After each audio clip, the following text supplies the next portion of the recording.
नमस्कार, बहुत स्वागत है आपका। आपके साथ मैं हूं ज्योत्सना पाटनी। खबर यूपी के बुलंदशहर से, जहां रेप पीड़िता की आखिरकार मौत हो गई। बुलंदशहर की बेटी पिछले 3 महीने से इंसाफ के लिए भटक रही थी, लेकिन पुलिस ने कोई मदद नहीं की। आपको बता दें कि पिछले हफ्ते रेप के आरोपियों ने उसे जिंदा जला डाला। करीब 80% जली हुई हालत में पीड़िता को दिल्ली के राम मनोहर लोहिया अस्पताल में भर्ती कराया गया, जहां इलाज के दौरान मंगलवार देर शाम उसकी मौत हो गई। पीड़िता के परिवार का आरोप है कि मंगलवार सुबह रेप पीड़िता को आरोपी के चाचा चाची ने घर में घुसकर उस पर पेट्रोल छिड़का और उसे जिंदा जला दिया। बहुत ही दर्दनाक, दिल दुखाने वाली ये खबर बुलंदशहर से सामने आई है। आपको बता दें कि इस मामले में अब तक 3 आरोपियों को गिरफ्तार किया गया है और अभी भी बुलंदशहर की बेटी के इंसाफ की मांग कर रहा है। सवाल यही कि इस बेटी को इंसाफ कब मिलेगा। रेप पीड़िता के परिवार के घर जाहिर सी बात है मातम पसरा हुआ होगा। आपको बता दें कि बुलंदशहर से लाइव रिपोर्ट हम आपको दिखाएंगे। पहले दिखाते हैं कि पीड़ित के पिता और मामा ने क्या बताया, कैसे उन पर जुल्म हुआ। उन दोनों से बात की मेरी सहयोगी दीक्षा पांडे ने।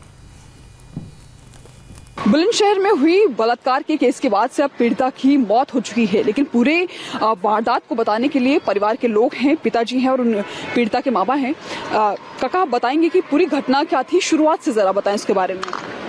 शुरुआत से ये 14 तारीख में, ये तो मुझे मालूम है 3 महीने हो गए, क्या हो गया, अनपढ़ आदमी में तो जो और चक्की के पास तो उठा के नहीं है, कोई पता नहीं चलंदा। 3 लोग थे और चेटा नाम का पुलिस वाले ले गए लिवा के और दोनों को बंदनों को वहीं छोड़ आए गांव में और पुलिस ने कोई कार्रवाई नहीं की। जैसे कम 3 साल पहले, वो 3 महीने 4 महीने पहले का केस है। 3-4 महीने पहले का केस है। लड़की के साथ रेप भी हो चुका है पहले। वो उसी के पीछे दवा बना रहे थे और उसी में लड़की को जलाया गया।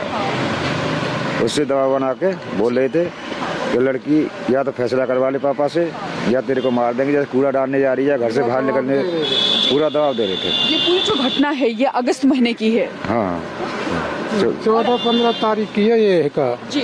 14 तारीख में लड़की लापता करी और उठा कर ले गई थी। बलात्कार किया उसने है का, ईख में मिली लड़की, मुझे ही मिली है का और गांव वाले अर्राय के पड़े।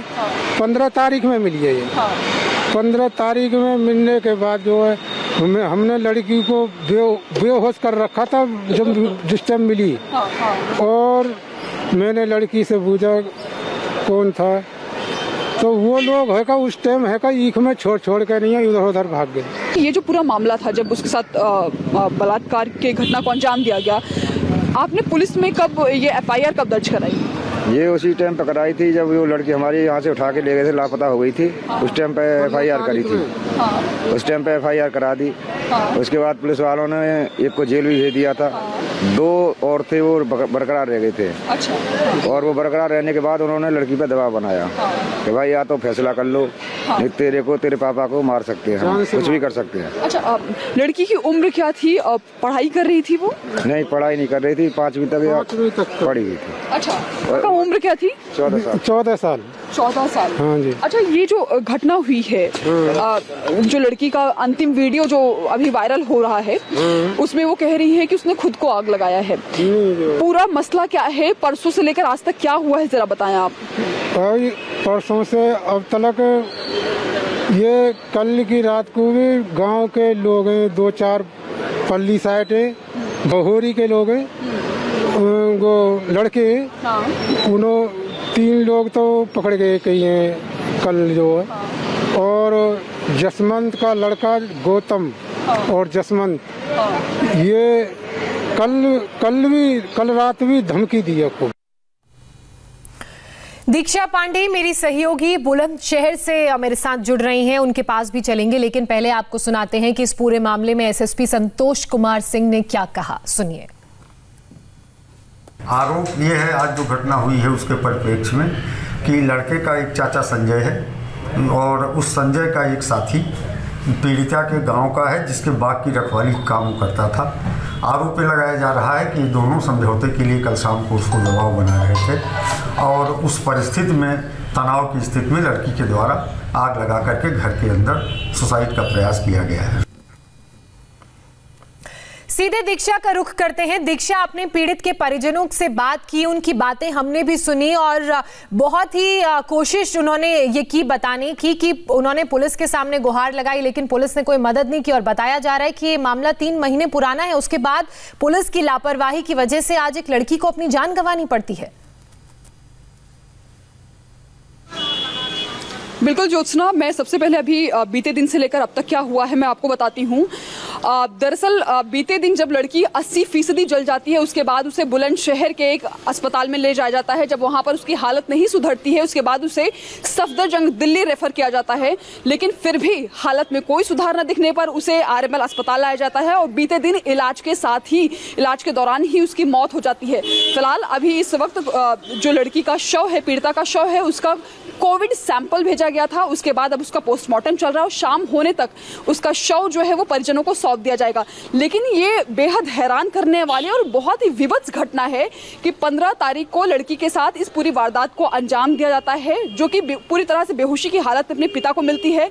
पिता थाने में जाकर एफआईआर दर्ज कराते हैं, लेकिन आपको बता दें कि 18 दिनों तक लड़कों की, ये जो आरोपी है उनकी गिरफ्तारी नहीं होती है, लेकिन काफी दबाव होने के बाद लड़कों की गिरफ्तारी की जाती है।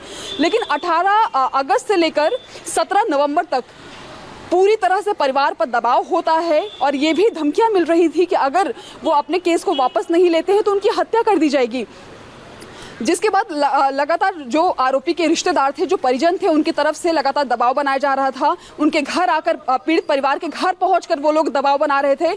और इसी दौरान जब 17 तारीख को ऐसा परिवार का कहना है कि जो आरोपी है उसके चाचा चाची लड़की से मिलने आए थे, उस पर दबाव बनाने के लिए आए थे और उसी दौरान कहासुनी होती है और जिसके बाद ही उस पर पेट्रोल डालकर आग लगा दी जाती है। आपको बताएं कि लेकिन पुलिस का इस मामले पर कहना है कि लड़की ने खुद को आग लगाया है। इस पूरे परेशानी से, इस पूरे दबाव से आजिज आकर उसने खुद को आग लगाया है। आपको बताएं इस पूरे मामले पर पॉक्सो एक्ट और साथ ही SC/ST एक्ट के तहत जो है मामला दर्ज कर लिया गया है। धारा 376 भी इसमें शामिल किया गया है। फिलहाल अब परिवार जो है लगातार न्याय की मांग कर रहा है, लेकिन जिस तरह से एक पीड़ित परिवार जो इंसाफ की मांग कर रहा है, लेकिन 3 महीने तक इस इंसाफ की लड़ाई के बाद उनकी बेटी जो है वो अपनी बेटी को खो देते हैं। उनकी बेटी इस पूरी परेशानी से आजिज आकर जिस तरह से कहा जा रहा है पुलिस की तरफ से खुद को आग लगा लेती है। तो ऐसे में ये भी बेहद हैरान करने वाली घटना है कि देश भर में इस तरह की घटनाएं जो है सामने आ रही हैं। आरोपियों को सजा मिलने की बजाय जो पीड़ित परिवार है, जो पीड़ित पक्ष है, वही खुद ब खुद और भी पीड़ित दिन ब दिन बनते जा रहे हैं।